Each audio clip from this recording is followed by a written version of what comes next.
اللہ اکبر جب کہا اور اعلان کیا اے اللہ تو سب سے بڑا ہے، جب سب سے بڑے ہونے کا اقرار کیا تو ہم نے کہا اے اللہ تو بڑا ہے، تیرا غلام تیرے سامنے حاضر ہے، اے اللہ تو طاقتوں میں کی سیرت سنیں اور آپ کہیں واہ واہ ماشاءاللہ اور چلے جائیں۔ آپ کو سیرت کا کوئی پیغام اس طریقے پر نہ ملے،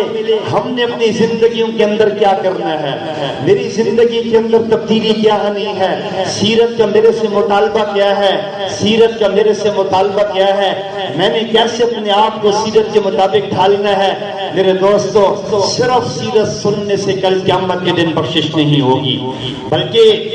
سوال یہ ہوگا سیرت سنی تھی، حجت پوری ہوئی تھی کہ مخالفت کو اپنے سر لے کر میری سیرت کی طرف قدم اٹھاؤ گے، اللہ کی قسم میں حوض کوثر پر اپنے ہاتھوں سے تمہیں جام کوثر پہ رہوں گا۔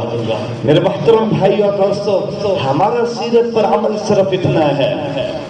کہ جہاں تک میری خواہش کے مطابق سیرت چل سکتی ہے چلے، میری رسم و رواج کے ساتھ سیرت چل سکتی ہے چلے،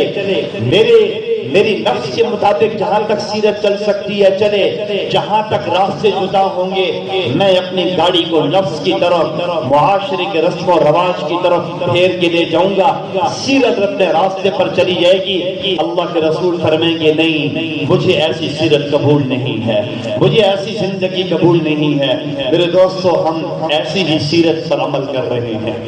آج محمد الرسول اللہ صلی اللہ علیہ وسلم کی باری آئی تو اس تنے کے ساتھ گفتگو ہو رہی ہے۔ صحابہ کہتے ہیں ہم نے دیکھا ایک بے جان تنے کے ساتھ گفتگو کیا ہو رہی ہے، کہتے ہیں رسول پاک صلی اللہ علیہ وسلم کے ایسے کھجور کے تنے کو ایسے اپنے بغل کے اندر لیے ہوئے ہے اور ایسا ایسا کھجور کے تنے کی سسکیاں کم ہو رہی ہیں۔ آپ نے اس کھجور کے تنے کو چھوڑا، آپ نے فرمایا اس ذات کی قسم جس کے قبضے میں میری جان ہے، اگر میں اس کھجور کے تنے کو اپنے جنت کے درخت ہو جانے کی خوشخبری نہ دیتا اور اپنے سینے سے نہ لگاتا، اللہ کی یہ میری جدائی قیامت کی صبح تک رہتا ہے۔ میرے محترم دوستو، میں اور آپ زیادہ حقدار ہیں اللہ کے نبی کی جدائی پر روئیں، اللہ کے نبی کی زندگی جو ہماری زندگیوں سے جدا ہو رہی ہے اس پر رونے کے ہم زیادہ حقدار ہیں۔ اور میرے دوستو، آج جتنی یعنی وہ ایک کھجور کا تنا، ایک عورت آتی ہے اے اللہ کے رسول میرا غلام ہے اور خوبصورت ممبر بنا لیتا ہے، آپ کے لیے ممبر بنوا دوں؟